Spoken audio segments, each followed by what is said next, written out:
They say family dinners are supposed to be warm.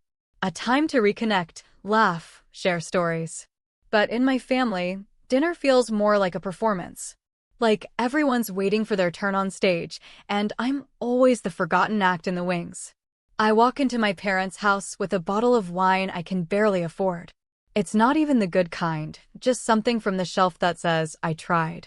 I grip the neck of the bottle tightly, my hands sweating, my heels clicking nervously on the tiled floor. My name is Erin Carter. I'm 27, and somehow, even though I have a full-time job, a decent apartment, and a small savings account, I'm the family joke. Look who finally made it, my older brother Daniel smirks as I enter the dining room. He's dressed in a tailored navy suit, fresh from his law office downtown. His wife, Vanessa, gives me that usual once-over, like she's scanning me for price tags and coming up empty. My parents barely glance up. Mom is fussing over the table settings, making sure the forks line up perfectly. Dad is sipping a scotch, one leg crossed over the other like he owns the room, which, let's be honest, he kind of does. I plaster on a smile and say, hey, everyone. Sorry I'm late. Traffic was. Daniel cuts me off. Yeah, we figured. Probably had to take the bus again, right? Laughter. Vanessa chuckles into her wine glass. That reminds me, Danny, remember when we saw that woman chasing after the bus in heels last week? Looked just like Erin. I feel the flush rising in my cheeks. I haven't taken the bus in over a year. I have a car now, not a flashy one, but it runs. I open my mouth to say so, but Mom interrupts. Oh, Erin, honey, you didn't have to bring wine. You know we've got plenty. Right. God forbid I try to contribute. I set the bottle down on the counter and quietly slide into the last empty seat at the far end of the table. Not next to anyone. The spare chair. Dinner begins. Steak, potatoes, roasted vegetables. Everything is perfectly seasoned, beautifully plated. But nothing tastes right when you're swallowing insults between bites. So, Daniel says, dabbing his mouth with a cloth napkin, how's that little? What is it again? Marketing job? I nod. It's going well. We just landed a big client, actually. Dad interrupts with a booming laugh. Marketing? I still don't get how people get paid for putting colors on posters. Another round of laughter. Vanessa adds, it's digital now, Dad. You know, social media. Hashtags and stuff. Very cutting edge. The sarcasm in her voice is thick. I take a sip of water, trying to breathe through the knot forming in my stomach. I shouldn't have come. Every time I walk through this front door, I promise myself I won't let them get to me. But they always do. My mom leans in, smiling sweetly.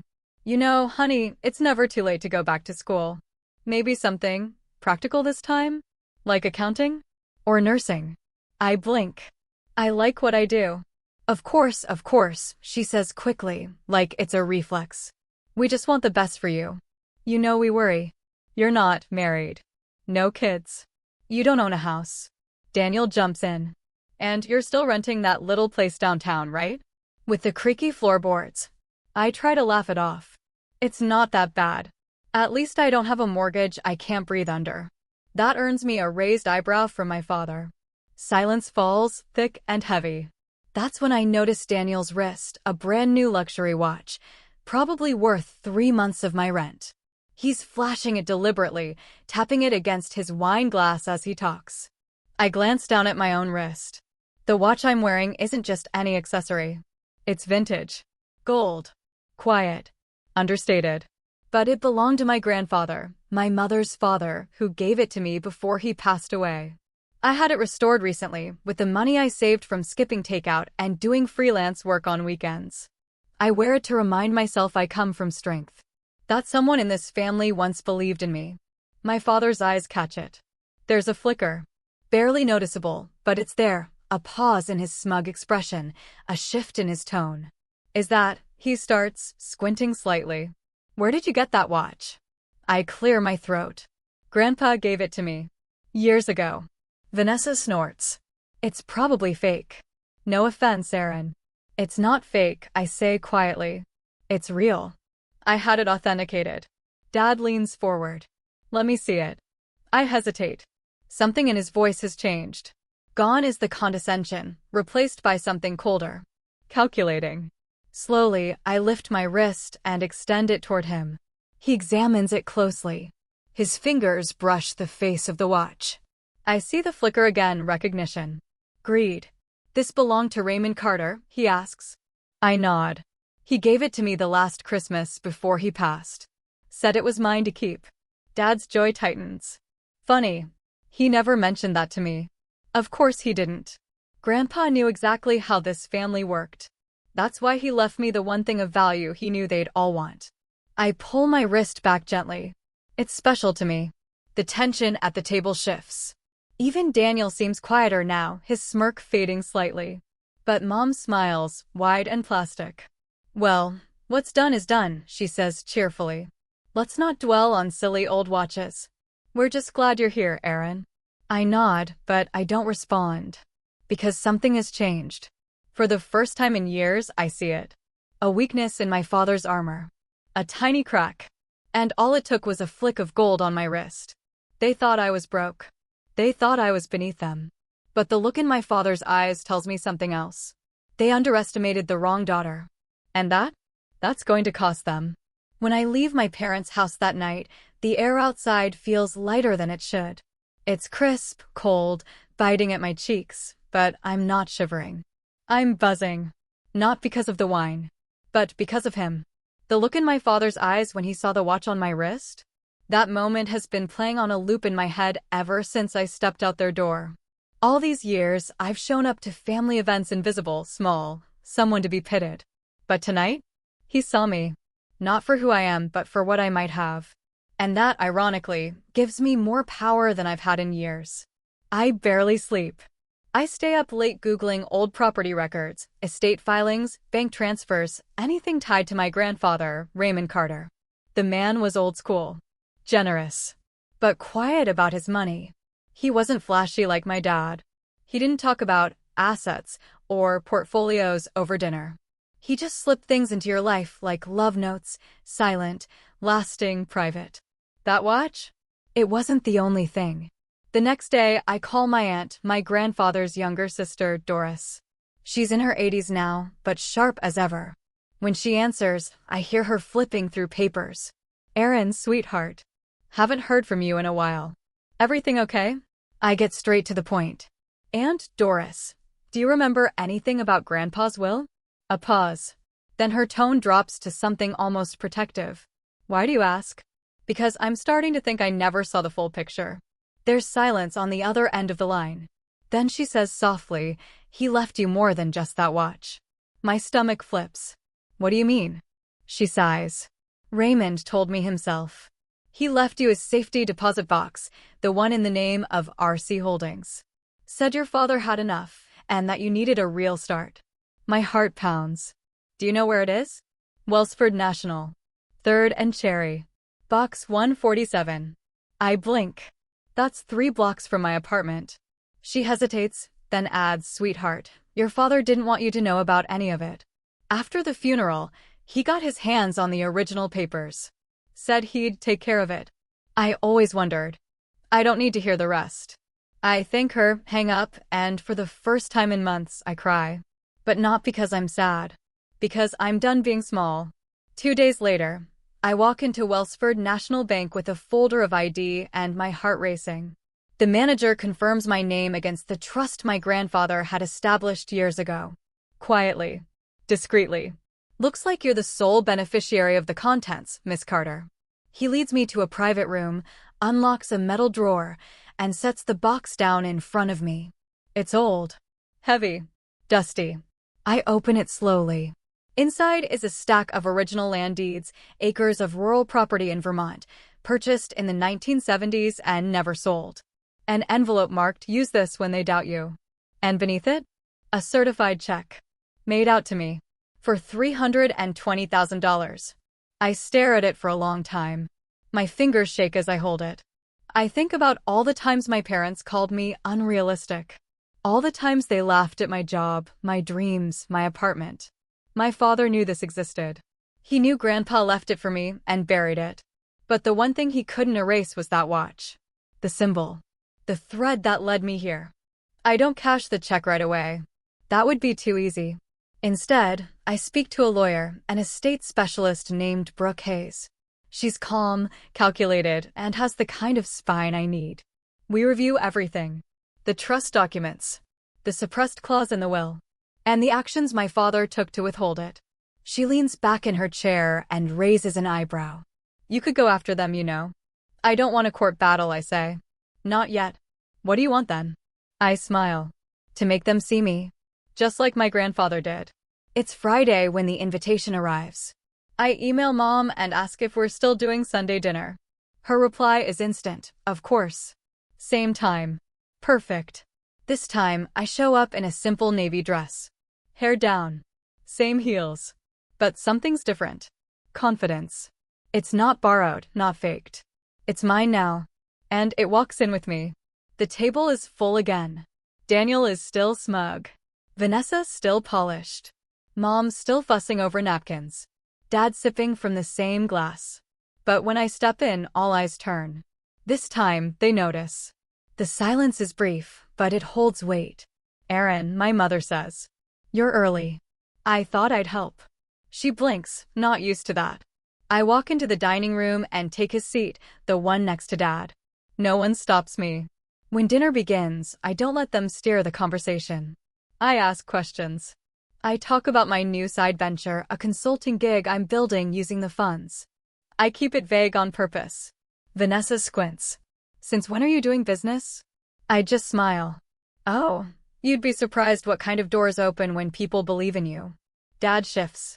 That flickers back. I lean over and gently tap the watch face on my wrist. And then I say it. Grandpa believed in me. And he left me more than just memories. The room freezes. Mom's fork clinks against her plate. Daniel looks up slowly. Vanessa leans forward. Dad sets down his glass. What are you talking about? I look him directly in the eye. Calm. Even. He left me a trust. And a letter. And instructions for when I was ready. Dad's face hardens. That trust was handled years ago. I tilt my head. The one you showed the family? That was only half of it. Silence. Now Daniel is watching Dad. Is that true? He asks, voice sharp.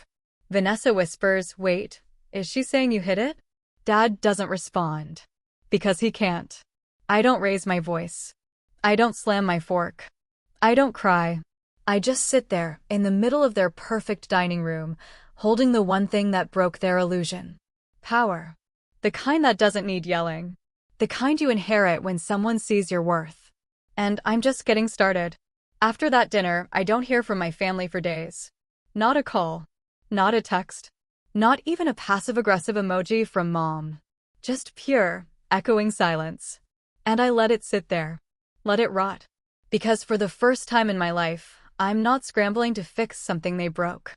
I'm not shrinking to keep the peace. I'm not softening my tone to suit their pride. I said what needed to be said, and I left. Not angrily.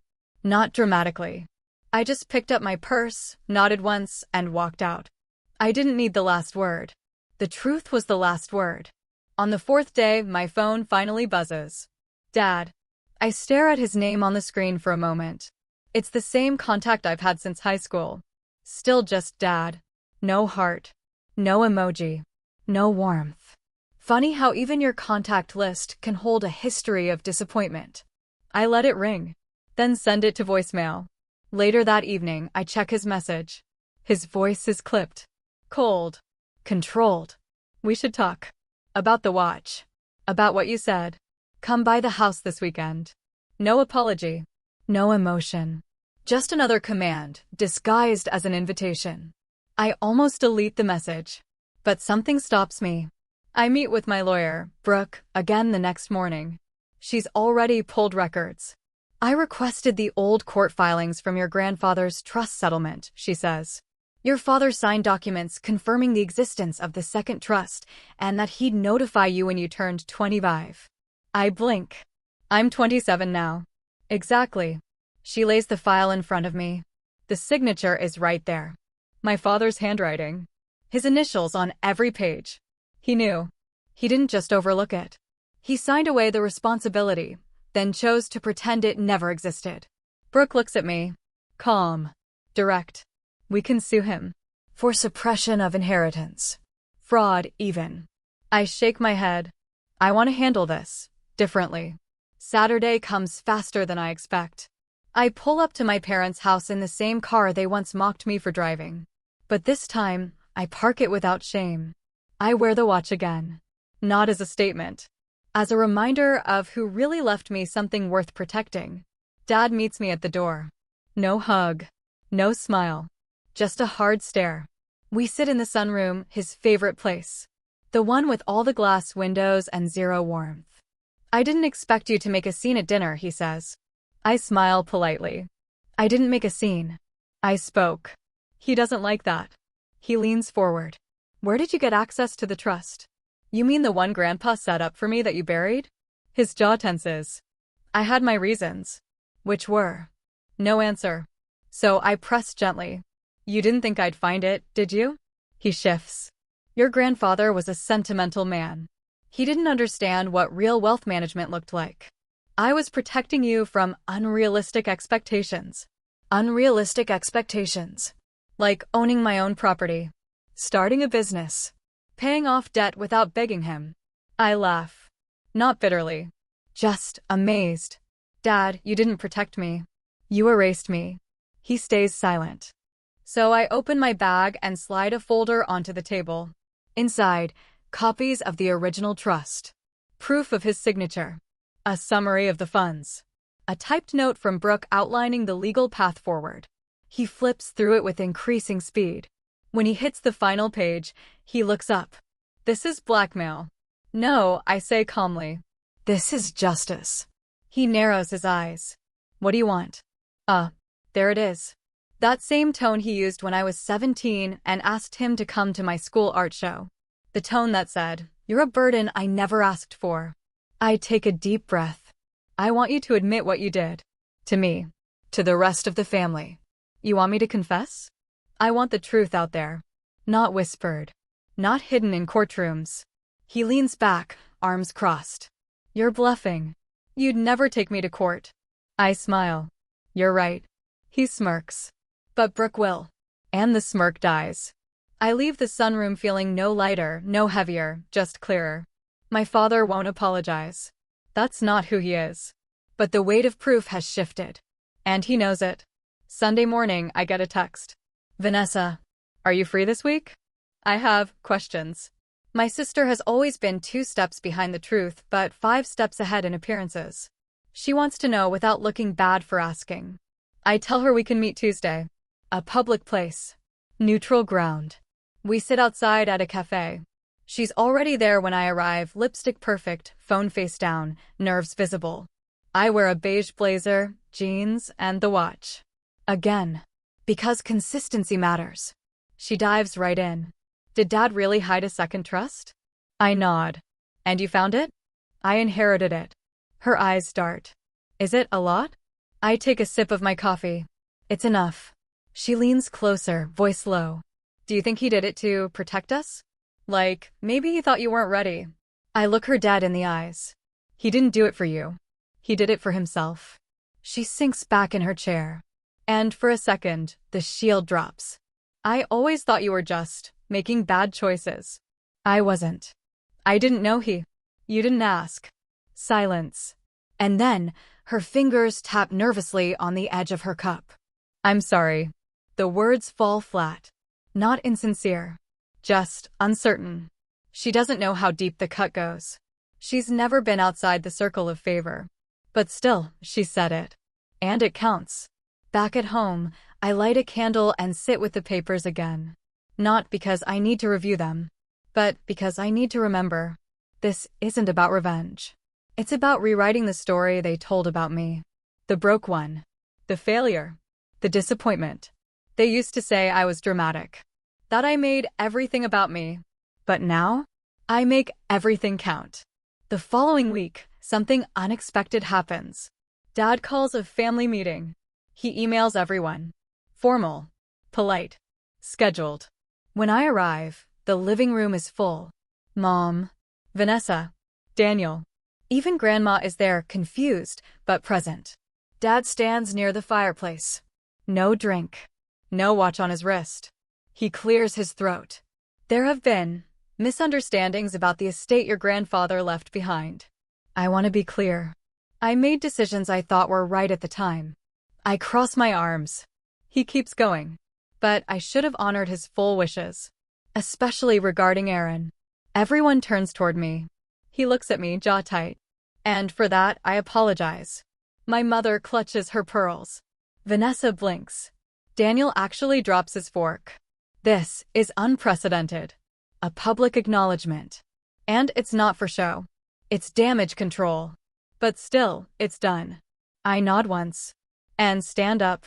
I look at every face in that room. You don't have to like my path. You don't have to cheer me on.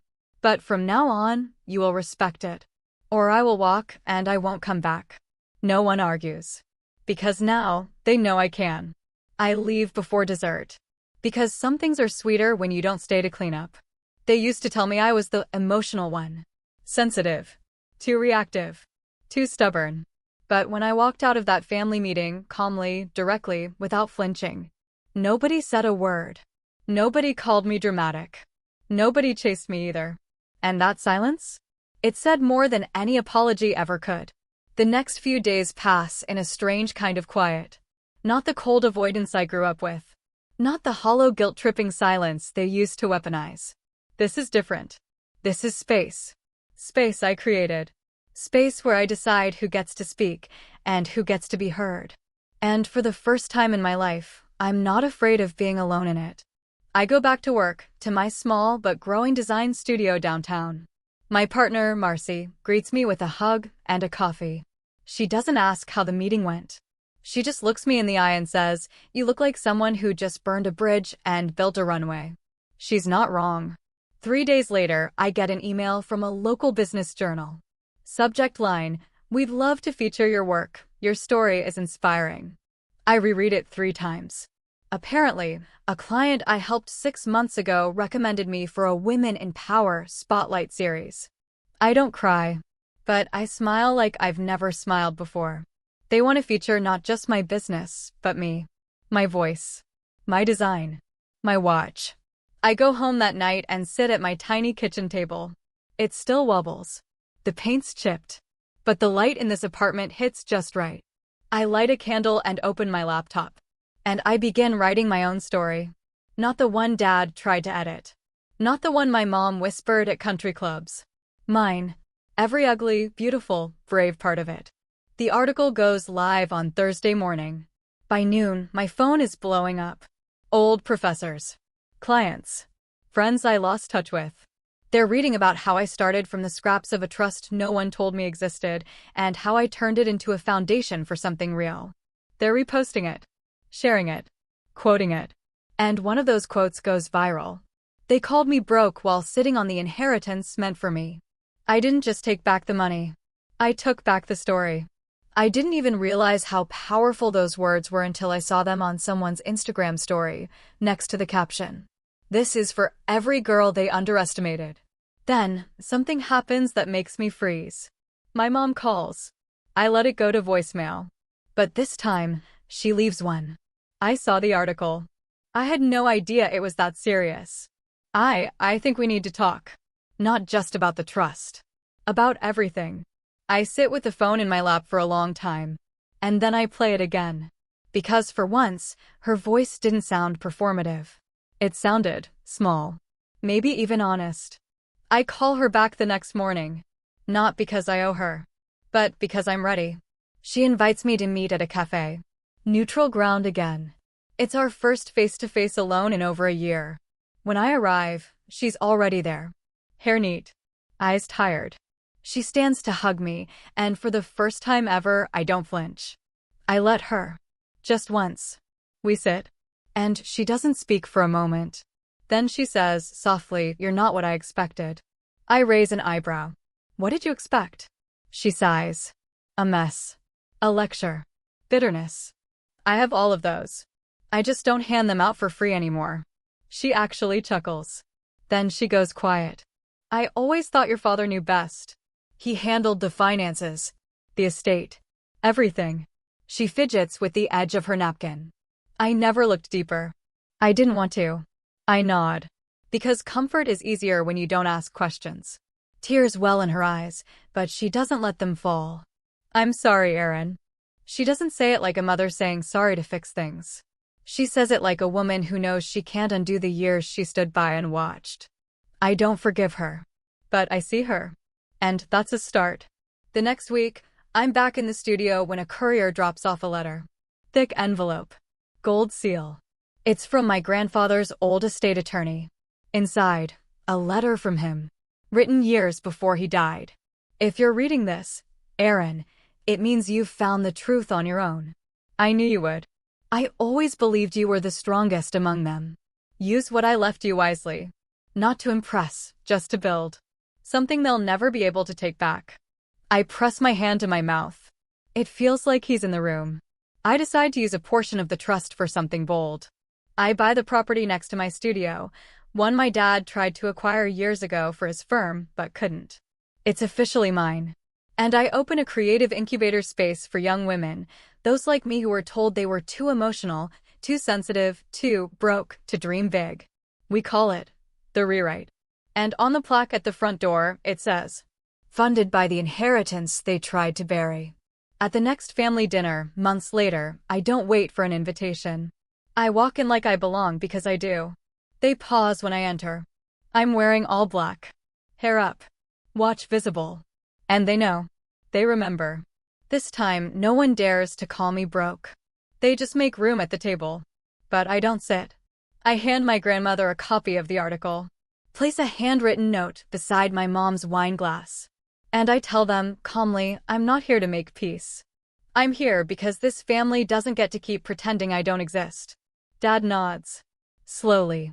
Tight-jawed. But he knows better than to speak. I don't stay for dessert. Again. Because the real sweetness is knowing they'll talk about me long after I'm gone. But this time, not as the failure. Not as the black sheep. As the one who knew exactly what time it was and didn't waste another second. You ever notice how quiet envy sounds? It doesn't shout. It doesn't hiss. It stares. At your shoes. At your posture. At the watch on your wrist. The one you didn't brag about. Just wore like it belonged there. And suddenly, the ones who used to call you reckless and ungrateful want to redefine you. As if they always believed in you. As if they were rooting for you the whole time. That's what it's like the next time I show up at my parents' house. Not for dinner. Not for a holiday. This time, it's for business. Because my studio? It didn't just grow, it exploded. And word got around that a few local politicians wanted to feature women-owned design firms for the city's new civic renovation project. Guess who's now the frontrunner? Me. And guess whose architectural firm lost the bid? Dad's. Oh, the irony. He invites me to talk in his home office. Same leather chair. Same mahogany desk. Only this time, I'm the one leading the conversation. Your presentation, he says, folding his hands, was impressive. I didn't know you were pursuing public work. That's the thing, Dad, I say with a calm smile. There's a lot you didn't care to know. He flinches. But he keeps his professional mask on. I was thinking, he says, maybe there's room for collaboration. He says collaboration, but we both know he means credit. And I let that word hang in the air like smoke. I don't need collaboration, I tell him. What I need is for you to stop pretending you didn't try to cut me out of the very legacy you're now scrambling to be part of. He leans back in his chair, jaw tight. I rest my elbow on his desk, letting my watch catch the light again. The same one he noticed at dinner. The one his father left for me, not him. Funny how time has a way of circling back to bite you. When I stand to leave, he tries one last pitch. You don't have to do this alone, Erin. And I laugh. Not bitterly. But because I truly think he believes he's still offering value. Dad, I say, stepping toward the door, I've been doing it alone since you gave my college fund to your firm and told me to be resourceful. He has no words. Just silence. And I walk out, heels tapping like a metronome counting down the end of his comfort. Later that week, I meet with city planners. They choose me. My design. My team. My voice. We're in. The project is announced at a public event, press, photographers, the whole deal. I give a short speech. And yes, I wear the watch. That evening, I get a message from my mom. A simple text. Your father says congratulations. And for what it's worth, I'm proud of you. No apology. No explanation. But that's the most honesty I've ever gotten from her. And you know what? It doesn't sting anymore. Because I don't need their approval to validate what I've built. I am the blueprint now. A week later, my sister calls. That's rare. We haven't been close in years. Not since she married up and pretended I didn't exist at her wedding. She's polite at first. Asks about my project. Then casually drops, I've been thinking about starting a brand too. Maybe we could cross-promote. There it is. Not a single, how are you? Just an ask. I sit quietly, then say, you mean, now that it's profitable to be my sister? Dead silence. She stammers a bit. I end the call with, send a pitch deck if you're serious. But don't call me for handouts. And then something happens I never expected. An invitation arrives. To a gala. In my name. An event hosted by the Women in Design League. They're honoring me. Not just for my work, but for how I've mentored other girls from my program. They want me to give a keynote speech. They're calling it Designing Through Silence, Turning Dismissal into Power. I cry. Not out of sadness. But because I finally feel seen. Not tolerated. Celebrated. At the gala, I step onto the stage in a sleek black dress, heels that echo like thunder, and the gold watch still gleaming on my wrist. I start my speech with one sentence. They called me broke at their dinner table. But I turn silence into structure, and now I build the tables they're begging to sit at. The room erupts. I pause, scan the crowd. And guess who's in the back? My father. My mother. Even my sister. Watching. Not clapping. Just watching. That's all they can do now. And I let them. Because this version of me? She doesn't beg. She builds. You'd think after all that, I'd feel full. Satisfied. Maybe even a little smug. But here's the thing no one tells you. Victory tastes cleaner when it's not about revenge. It's about clarity. About knowing, without shouting, that you were never the problem. You were just underestimated. The gala changed everything. Suddenly, I'm in interviews. Podcasts. Design magazines are calling me the future of sustainable architecture. It's wild. Because the same girl who once cried in the family bathroom after being called a financial disappointment is now headlining panels. And guess who finally wants to have lunch? My mother. She reaches out after seeing me in Forbes. Says she wants to talk. I agree, but not at their house. I choose the place. Downtown. Rooftop. Expensive. One of the places she always told me was too flashy for a girl like you. I wear my power like armor that day. Charcoal gray slacks. Silk blouse. The same gold watch. And no apologies. She arrives late, looking nervous. Sits across from me, hands shaking a little. You look different, she says. No, Mom, I reply. I just stopped shrinking. She tries small talk at first. Asks about my business. My clients. My schedule. But I wait. Because I know there's something she really came to say. And finally, she drops it. We're in a little bit of a situation, she says, stirring her untouched iced tea. Your father's firm is struggling. There it is. The ask, cloaked in concern. She lays it all out. Client losses. Delayed payments. Some risky investments that didn't pan out. They're not bankrupt. Yet. But they're bleeding. And that inheritance they left to my brother? It's gone. Invested in a branch that failed. Now she's sitting across from me. The daughter they once called selfish for wanting to design treehouse hospitals. And asking for help. I sip my coffee slowly. Then I ask, so what do you want from me? She's quiet for a beat. Then, maybe, a small investment. Or guidance. Anything really. I should say no. That would be the satisfying answer. But I don't. Instead, I ask, what would you do for it? She blinks. Excuse me. I lean in. Calm. Controlled. Would you publicly endorse my firm over Dad's? Would you sit on a panel and admit you tried to stop me? Would you finally say out loud what I've always known? That I was worth it. That I was right. She stares at me, eyes wide.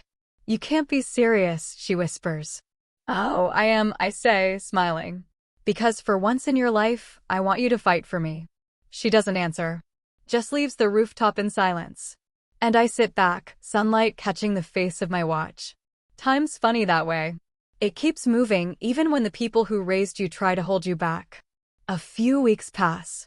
Then one morning, I wake up to a notification. A video is circulating from a recent charity panel. My mom, on stage. She's talking to a reporter. And the quote is crystal clear. "We didn't support our daughter's vision. That was a mistake. What she's built, it's extraordinary." It goes viral. Commenters call it a masterclass in accountability. But I know the truth. It's not perfect. It's not love. But it's something. A crack in the wall. Later that week, I visit the old neighborhood. My dad's office is still open, but half empty. I stop in. He looks up, startled. Then quickly folds a paper he was reading. "Didn't expect you." "I saw the video," I say. He nods. "That was her idea." I raise an eyebrow. "So, what's your idea?"